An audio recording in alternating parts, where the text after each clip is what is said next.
మహిళా సంఘాలు ఇప్పటికే చాలా విమర్శలు చేశాయి మీ మీద. ఇన్ఫాక్ట్ ఈ టాపిక్ చూసి వాళ్ళు ఏమంటారా అని మాకు కూడా ఒక విధమైన, అంటే మీరు అమ్మాయిలను చిత్రీకరించి వాళ్ళ బాడీ మీద పెట్టే ఎవరికైనా ఏ మాత్రం ఇంగిత జ్ఞానం అన్నా, నేను కేవలం అమ్మాయిని పొగుడుతున్నాను, ఆరాధిస్తున్నాను, అమ్మాయిల కన్నా గౌరవం నేను దేవుడికి కూడా ఇవ్వను, అదొకటి అర్థం అవుతుంది. కానీ కల్చరల్లీ మన దేశంలో అమ్మాయిల అందాన్ని పూజించడం అనే కాన్సెప్ట్ ఇంకా జీర్ణించుకోలేకపోతున్నారు చాలా మంది. చెప్పను, కొంతమంది గొడవ చేసేవాళ్ళు కొంతమంది. బట్ యాజ్ అ కల్చర్ ఇంకా ఓపెన్నెస్ ఉందంటారా? అంటే యాక్సెప్ట్ చేసుకుంటున్నారు కానీ attraction of a man for a man towards a women అనేది అది నేచర్ డ్రివెన్ ఆస్పెక్ట్. అది మనం సృష్టించింది కాదు. నేచర్లో ఇంక్లూడింగ్ యానిమల్స్లో the attraction of the opposite sexes అనేది అంత గొప్ప సింహం కూడా రోజు చేసి చంపేది కూడా ఆడసింహం చూడగానే తోక ముడుచుకుని అది అయిపోతుంది. So that is the power of the female. So అది ఒక యాసెట్గా తీసుకుని అమ్మాయిలు ఆనందించాలి, కానీ నన్ను ఇలా చూస్తారా అనేసి చేయటం అనేది ఒక రిలీజియస్గా, మారల్గా, ఒక సోషల్ వాల్యూస్లో వాళ్ళ అందాన్ని వాళ్ళు పక్కన పడేసి వాళ్ళకున్న యాసెట్ని డౌన్ ప్లే చేయటం అనేది ఒక కుట్ర పనింది రిలీజను, సొసైటీ. అది ఫ్రీ చేసుకున్నప్పుడు నేచర్ ఆస్పెక్ట్లో ఉంటే వాళ్ళ సెక్షువాలిటీని కానీ వాళ్ళ అందాన్ని ఒక వెల్త్గా తీసుకోవాలి, అంతే తప్ప అపార్థం చేసుకోకూడదు. అమ్మాయిలు మీరు చెప్పినట్టు కూర్చుని ఎదురుకుండా బొమ్మలాగా, షోకేస్లో బొమ్మలా ఉండి మీరు ఆరాధించుకుంటూ పోతే వాళ్ళు చూసి ఏమి మాట్లాడకుండా, చలనే లేకుండా, చివరికి అమ్మాయిలు తింటే కూడా మీరు సహించలేరు. అంటే concept of a girl eating food అంటే పాయింట్ అంటే, నాకు అమ్మాయి అనేది నేను దేవత అన్నప్పుడు అనిపించినప్పుడు, దేవతలు మనుషులు చేసేది ఏమీ చేయకూడదు అనేది నా ఫీలింగ్. అయితే of course I understand the human being, it is natural, అది క్వశ్చన్ అది కాదు. అప్పుడు నేను ఫర్ ఎగ్జాంపుల్ ఒక అమ్మాయితో నేను ఒక రెస్టారెంట్కి వెళ్ళాను. రెస్టారెంట్కి వెళ్ళి నేను ఎంత సెన్సిటివ్ అంటే ఒక అమ్మాయి అందానికి, ఇప్పుడు ఒక మిర్రర్ ఉంది అక్కడ రెస్టారెంట్లో, ఆ మిర్రర్లో మా ఇద్దరి రిఫ్లెక్షన్ వస్తే నా మొహం ఫ్రేమ్ని చెడగొడుతుంది అమ్మాయి అందం ముందు. అందుకని నేను నా పొజిషన్ మార్చుకుని ఆ అమ్మాయి కనిపించేలాగా నేను పెట్టి, దాని తర్వాత నేను మాట్లాడుతున్నప్పుడు తను చిప్స్ ఏదో తింటూ ఉంటే నాకు ఆ డిస్టర్బెన్స్ వస్తుంది, కాబట్టి నేను చిప్స్ అన్న తింటే నాతో మాట్లాడని చెప్పాను. I'm okay with both you know. కానీ అప్పుడు నేను వెళ్ళిపోతాను ఇక్కడి నుంచి, బట్ నేను మాట్లాడుతున్నప్పుడు నువ్వు తినకూడదు అని చెప్పాను. బట్ అంటే ఆర్డర్ కదా అది, ఇట్ ఈస్ జస్ట్ బికాజ్ నాకు కలిగే ఆనందం, అమ్మాయి అందం చూస్తా ఆ 15 నిమిషాలు దాని నా లైఫ్లో 15 మినిట్స్ వేస్ట్ అయిపోతుంది. సో అప్పుడు ఆ వేస్ట్ అయిపోకుండా నేను వేరే పని చూసుకుంటాను, అయిపోయిన తర్వాత వస్తాను అని చెప్పాను. ఏమిటి ఆ ఎక్స్ప్రెషన్ అంటే మీ కాల్పనిక సుందరి ఎక్కడైనా ఉంటుందా అనేసి మీరు, ఐ థింక్ బెస్ట్ నేను చెప్పనా, ఇక్కడ పక్కనే షోరూమ్స్ ఉన్నాయి, మాల్స్, అక్కడ మ్యానక్విన్స్ తెచ్చి ఇంట్లో పెట్టుకోండి, వాటితో మాట్లాడుకోండి. లేవని ఎందుకు ఉంటున్నారు, ఆరాధించుకోవచ్చు. ఇంట్లో మ్యానక్విన్స్, పిక్చర్స్ అన్నీ ఉన్నాయి, ఎప్పుడు ఉన్నాయి మ్యానక్విన్స్, పిక్చర్స్. అందుకంటే చక్కగా మీరు ఎలాగో ఆరాధనే కాబట్టి మీది ఒక మంచి దేవత సరస్వతి దేవిని తీసుకొచ్చి కూర్చోపెట్టి రోజు ఆరాధించుకుంటూ మీ ప్రేమని ఇలా పువ్వులతో వ్యక్తపరచుకోవచ్చు కదా. ఆవిడతో మాట్లాడితే ఆవిడేం మాట్లాడదు. అది చేస్తున్నాను, అదే చెప్తున్నాను కదా. అంటే వాళ్ళకన్నా అందమైన మ్యానిక్విన్స్ ఉన్నాయి, ఫోటోగ్రాఫ్స్ ఉన్నాయి, పెయింటింగ్స్ ఉన్నాయి. But to delve a little deeper Ramu garu, మీ ఇంప్రెషన్స్ అసలు ఎక్కడి నుంచి మీరు కలెక్ట్ చేశారు ఈ విషయాన్ని గురించి? అంటే చిన్నప్పటి నుంచి మీరు రెస్పాన్సెస్ చూసారు, బికాస్ ఒక టైంలో మీరు ఒక అమ్మాయిని చాలా గాఢంగా ప్రేమించారు. ఇదే రాము గారు ఏమైపోయారని మేము బెంగ పెట్టేసుకుంటున్నాం. ఓకే, కానీ అది మీరు సపోజిషన్ చేస్తున్నారు. అది ఏమిటి గాఢంగా ప్రేమించడం అనేది? ఫస్ట్ ఆఫ్ ఆల్ అది ఒక మెజర్మెంట్ పాయింట్. గాఢంగా అంటే ఏంటి, దాని మీనింగ్ ఏంటి ఒకటి. రెండోది, నేను ఒకటేసారి కాదు చాలాసార్లు ప్రేమించాను. ఎప్పుడు ప్రేమించానంటే అమ్మాయిగా ఉన్నంత వరకు. కానీ ఇందాక నేను చెప్పాను, వాళ్ళు మారిపోతూ ఉంటారు. మారిపోయినప్పుడు నా ప్రేమ కూడా వెళ్ళిపోతూ ఉంటుంది. అది కొన్ని ఎక్స్పీరియన్సెస్ అయిన తర్వాత నేను రియలైజ్ అయ్యి అప్పటి నుంచి దూరం నుంచి ఆరాధించడం మొదలుపెట్టాను.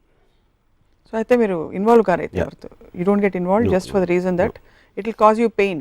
Yes, because your mirror, your perfect mirror will get broken into pieces in no time. Disappointment, frustration వస్తుంది. అందుకని బుద్ధుడికి జ్ఞానోదయం అయినట్టు నాకు కూడా అయ్యి ఇన్ ఆల్ యువర్ రిలేషన్షిప్స్ మీరు ఇంత బొమ్మలాగా అమ్మాయి ఉండాలంటే యూజువలీ మెదడు లేని డంబ్ స్త్రీలు.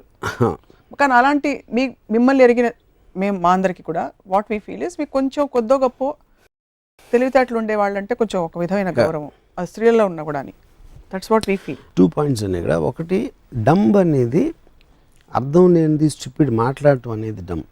మాట్లాడుకుంటూ ఉండటం అనేది అది ఏదైనా ఒక ఫిజికల్ రిస్ట్రెయింట్ అని నేను చెప్పట్లేదు. అది అర్థం చేసుకుని ఒకళ్ళకి నా మీద ఇలాంటి ఇమేజ్ ఉందని ఇమేజ్కి ప్లే చేయడంలో ఏం తప్పలేదు. సో అప్పుడు అది డమ్నెస్ నుంచి రాదు, ఇంటెలిజెన్స్ నుంచి వస్తుంది అది ఆ ఆస్పెక్ట్ అనేది. సో మీరు ఒక అమ్మాయితో ముందు చెప్తారా, నాకు నువ్వు వినకూడదు, మాట్లాడకూడదు, నువ్వు ఇలా ఉండాలి అలా ఉండాలి అని చెప్పి మీ ఎక్స్పెక్టేషన్ సెట్ చేసేస్తారా ముందే? అంటే అమ్మాయిని ఎనీ కెపాసిటీ, అది it can be relationship on personal front or professionally. For example నేను ఒక ఎగ్జాంపుల్ చెప్తున్నాను.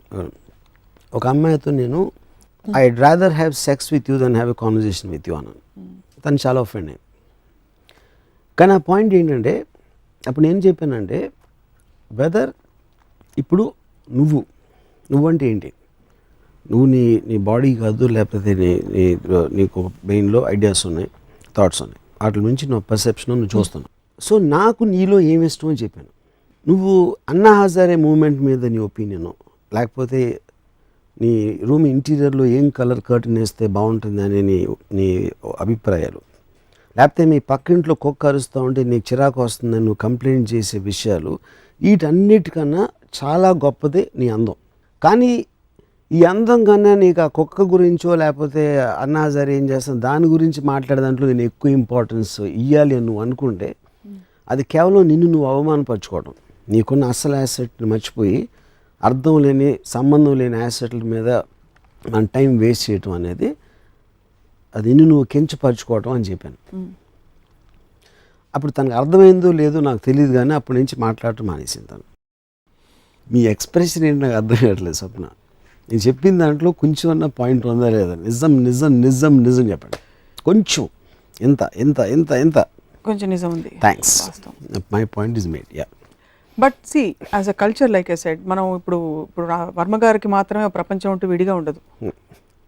అది ఉంటే కనుక మీకు మాత్రమే ఉంటుంది, మీరు మాత్రమే ఉంటారు, మీరే ఆడియన్స్, మీరే డైరెక్టర్, మీరే యాక్టర్.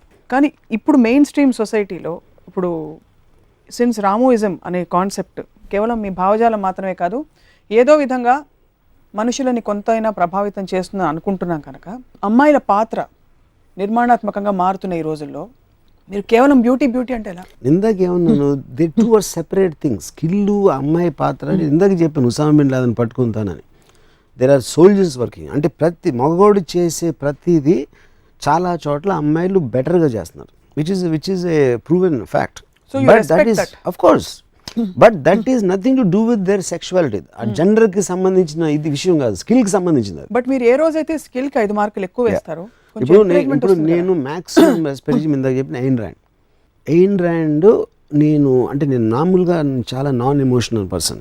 నేను Ayn Rand documentary sense of life అని చూసి ఒక అమ్మాయి 20th ఇయర్లో రష్యన్ ఇమిగ్రెంట్ న్యూయార్క్ వచ్చి తను సాధించిన డాక్యుమెంటరీ చూస్తే నాకు నిజంగా నా కళ్ళు నీళ్ళు వచ్చేసినాయి. అంటే ఒక రకమైన హ్యాపీనెస్, ఒక ఎమోషనల్ అప్సర్జ్ తోటి.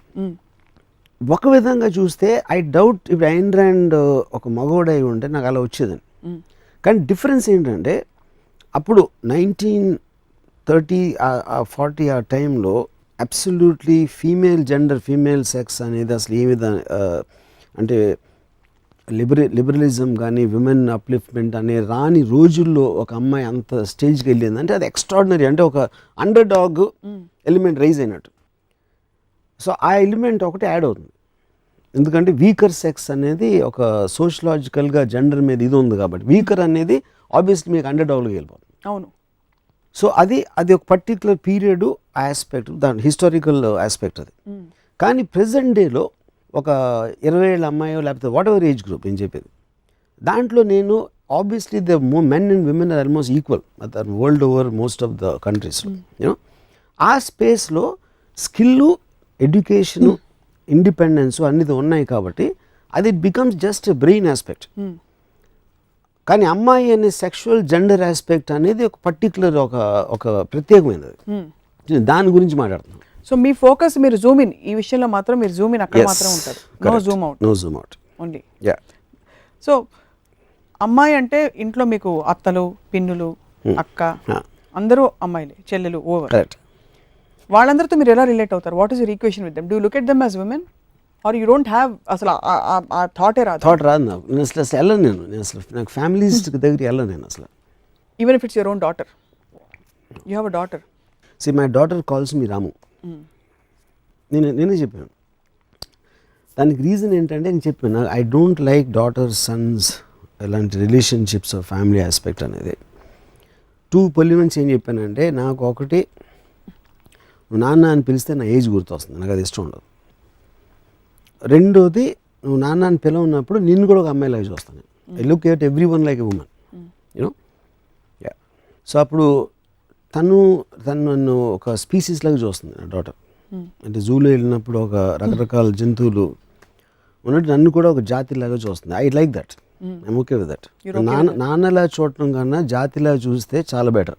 సో వీళ్ళందరూ అంటే ఇతర హూఎవర్ మీ ఫ్యామిలీ మెంబర్స్, మీరు ఎవరితో అయితే అసోసియేట్ ఎవరో, మీరు అమ్మాయిలని బికినీల్లో చూపించి స్విమ్ సూట్లో చూపించి ఇలా చేసినప్పుడు ఎప్పుడైనా కామెంట్ చేశారా? ఎవరు? మదర్ కానీ సిస్టర్ కానీ? మేబీ అంటే వన్ స్పెసిఫిక్ పర్సన్ కదా, చాలా మంది చేస్తారు, ఇప్పటికీ చేస్తారు. నేను మామూలు మనిషిని అని నాకు తెలుసు, కానీ నేను సూపర్ మ్యాన్ అని ఫీల్ అవుతాను. డైరెక్ట్గా ఇవాళ నా షాట్లోనూ అందంగా కనిపించావని చెప్పగలిగారా? ఆవిడ థైస్ ఫోర్గ్రౌండ్లో క్రాస్ వెళ్తాయి మన కెమెరా. ఆ ఒక్క షాట్ కోసం నేను 17 సార్లు చూసాను సినిమా. పెదాలు బాగున్నాయంటే పోయిటిక్గా కనిపిస్తుంది. కరెక్ట్.